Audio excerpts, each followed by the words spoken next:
হজে সালাত আদায় করার মতো জায়নামাজ ছিল না এক হজ যাত্রীর।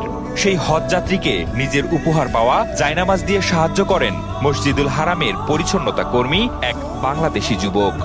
বাংলাদেশি এই যুবকের নিঃস্বার্থ পরোপকারের সেই দৃশ্যটি ইতোমধ্যে জয় করেছে লক্ষ মানুষের হৃদয়, কারণ ঘটনার ভিডিওটি সামাজিক যোগাযোগ মাধ্যমে এখন ভাইরাল। শুধু তাই নয়, এই প্রশংসিত কাজের জন্য মক্কার পৌরসভার কাছ থেকে পেয়েছেন পুরস্কারও। সৌদি আরবে চলছে পবিত্র উমরা হজ, যেখানে উপস্থিত হয়েছেন লক্ষ লক্ষ মুসলিম। সেই হজ পালনকারী মুসলিমদের মাঝে দেখা মিলল বাংলাদেশি এক যুবকের মহানুভবতার দৃশ্য। বাংলাদেশি সেই যুবক মসজিদুল হারামে পরিচ্ছন্নতা কর্মী হিসেবে কাজ করেন। সোশ্যাল মিডিয়ায় ভাইরাল হওয়া ভিডিওতে দেখা যায় ওই পরিচ্ছন্নতা কর্মী একটি জায়নামাজ উপহার পেয়ে বুকে জড়িয়ে নিয়ে আছেন।